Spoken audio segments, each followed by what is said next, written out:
Hi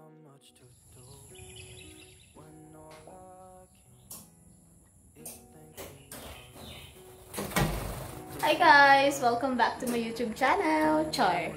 Maglo-load na naman ulit kami. So, nandito ako ngayon sa control kasi tinetest ko yung mga fans kung ma-under lang sila.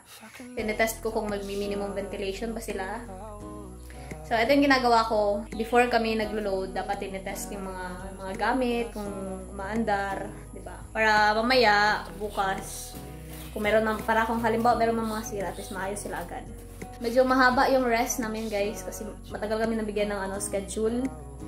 Hindi kasi kami pwedeng magsabay ng load dito sa katabi namin na farm. Hindi pwede as per Menro guys. Kaya para maiwasan din yung kung halimbawa may maglangaw man, di ba? At least hindi magsabay-sabay, hindi masyadong So, nakapag-set up na kami ng brooding pen namin. So, papasok tayo ngayon doon. Check natin. Ayan. So, ayan yung brooding pen namin, guys. Meron kaming 3 heater dyan. Nasa harap sila lahat. Tapos, 2 naman yung thermostat na control niyan. Tapos, so, ganyan yung ayos ng namin, guys. Brooding namin. So, sa ibang farm, so, pag-alaman ko is hindi daw ganyan yung style ng brooding nila. Kumbaga, pahaba siya. Like, kung sa papel pa guys, is naka-lengthwise yung ayos ng brooding nila. Also guys, nakalatag na din ng ayos yung mga additional feeders natin. So, kaya tayo merong mga additional feeders.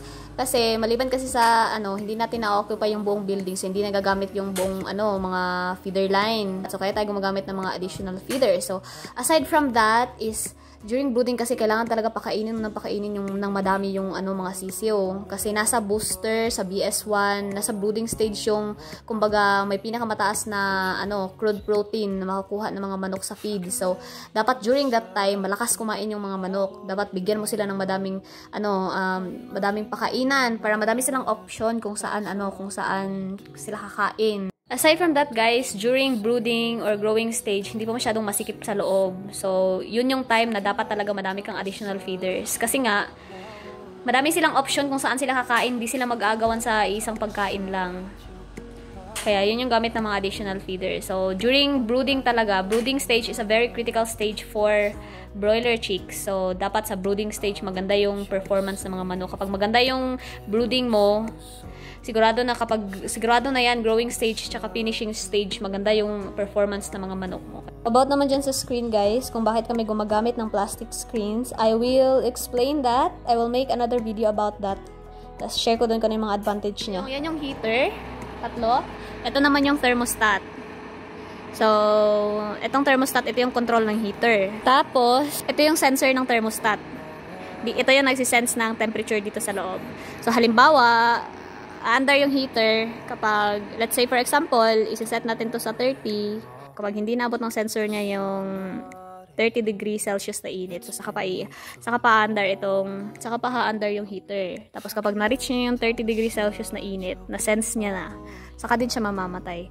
So, ito, tapos yung doon, 2 yung namin dito, 2 yung thermostat. So, yun yung control ng heater. Ito yung sensor sa buong building. Ito yung nagsisense ng temperature sa buong building talaga.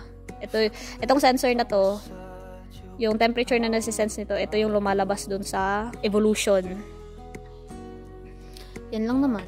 Okay, so tapos na ako mag-testing ng mga fans guys. Good naman. Tapos maya-maya, sabi nung kasama ko, na-test niya doon yung heater eh. Hindi nang sabing nagtitest ng heater. Try ko mamaya, baka makapag-test ulit kami ng heater. So, papakita ko din yun sa inyo. Kasi kailangan dito everyday, dito kasi before dapat mag-load yung mga heater, mga fans, dapat tinitest yan para alam natin kung gumagana ba sila or kung may mga something wrong ba sa mga equipment. So, para maayos agad, diba? Tapos ngayon, day 0 pa ngayon. So, nagsistart na rin kami ng spraying. Especially sa surroundings. Para kung halimbawa meron mga langaw na mapatay na namin agad. Diba? So, see you mamaya sa loading, guys. Time check, 7 PM, guys. Maglalagay na sila ng feeds. Inaangat din yung inlet curtain, guys. Pati din dun sa kabilang side. Pero walang hangin kapasok dito sa loob. Look at that. It's going up. So, before pa man dumating yung mga manok, ng mga CCO, dapat talaga ready na yung mga feeds. Pero pagdating nila, tutukan na agad sila. Tapos para hindi din sobrang stressful sa kanila kasi stress na nga sila sa biyahe. Tapos pagdating dyan, stress pa sa pag-unload. Tapos after, saka ka na maglalagay ng feeds.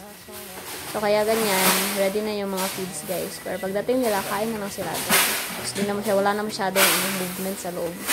Oras ngayon is madilim, di ba? Wala akong flashlight eh. 8:12. So, padating na yung CCO na sa ano na daw sila nasa Tagaytay. So, magpiprate na din kami. Nagpiprate na kami. Nilagay ko lang muna sa 30 degrees Celsius yung thermostat. Importante na medyo mainit-init na dito sa loob. Para pagdating nila, ano na sila, kumbaga, maganda na yung ano dito sa loob. Hindi sila lalamigin. Since malamig ngayon dito sa loob eh. Yun yung practice namin guys. Para pagdating ng mga CCO is comfortable na sila. Kailangan din kasi gradual yung ano dito sa loob.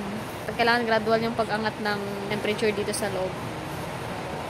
Para hindi dun masira yung mga gamit-gamit. Ganun. Ito na yung CCO guys. So, before sila pumasok is disinfect muna. Oh, maaga sila ngayon. In fairness. Pagdating pala ng CCO guys, chine-check yung serial number bago binubuksan. Tapos chine-check din yung mga fan sa loob ng ano, truck ng mga andar. Inside. Hello! Welcome to your new home. Medyo parang malalaki sila ngayon ah. So, ayan, pinapatay yung ilaw kapag ka nagbababa ng manok. Nagbababa ng sisiw, guys. Nagtitimbang kami, guys. Timbang ng dalawang crates. Hold mo daw kaya. Oh, 692.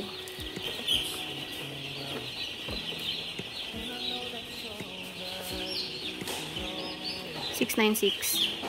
Tapos, guys, titimbangin din yung mga crates. Yung tinimbang na may manok kanina, tatanggalin yung manok nun, tapos titimbangin ulit, tapos ililes dun sa timbang ng crates na may chicks, tapos yung result dun, i-add silang dalawa, tapos makakuha yung average size ng mga manok.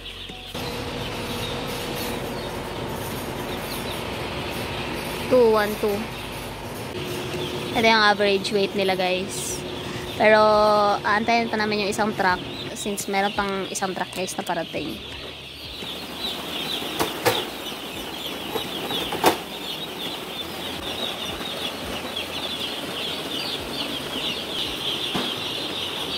Yun yung isang truck guys. So, dito naman kabila na side, ilalagay yung itong mga bagong chicks.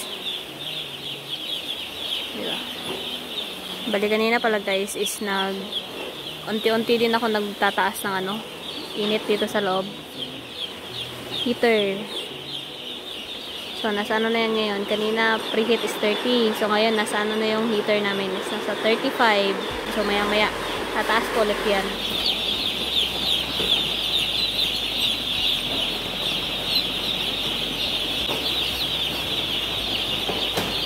Napit na matapos. Ito talaga bet yung sheet paper guys. Look at that oh. Yung mga bagong dating. Parang basa yung ipot nila. Check nga natin yung sa kabila.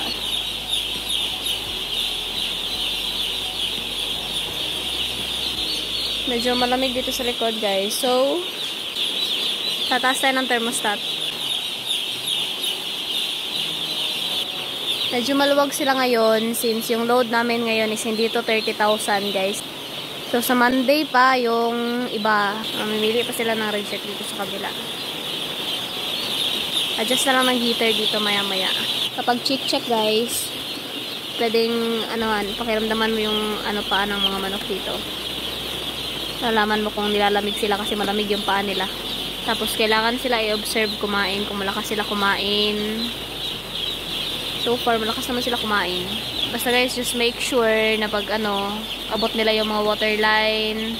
Nagtimpla na rin pala ako ng gamot. Active naman sila. They are active. Time check guys, it's almost 12:30. Actually, kanina pa kami natapos, mga 11. Maaga pa ba yun? Kanina mga 11. Buti na lang medyo maaga dumating yung mga manok. Mga 8:30, andito na sila. Hindi, 8 pala, andito na sila. So, ayan, dito ako ngayon sa control. Wala naman akong ginagawa dito eh. Yung room temp ngayon sa loob is nasa 34.6. Since hindi pa naman sagad yung heater namin guys, kaya ganyan. Pero yung target temp namin sa loob is nasa 34 lang, 34 degrees Celsius. Kasi ayan, pinta na ako ng gamot, kanina pa yan. Check natin sa loob. Bali mag-adjust pa ako sa heater guys, magtataas pa ako. Kanina nasa yung dito sa likod is nasa 37, tapos yung sa harap is nasa 36. So gagawin natin yung 38. Nagpapakain sila guys right now. Adjust ko na lang yung heater sa kanila maya-maya. Okay naman yung mga sisiw guys, no? Malalakas naman sila kumain, na-active naman sila. Dahil dyan, matutulog na ako. Bibilin ko na lang to sa mga Importante, andito lang yung mga tao. Meron naka-duty. So, matutulog na ako. Maganda yung kalat nila guys kapag nasa harap sila tingnan. Hindi siya mukhang maluwag, diba? So, that's it guys for today's loading. Thanks for watching.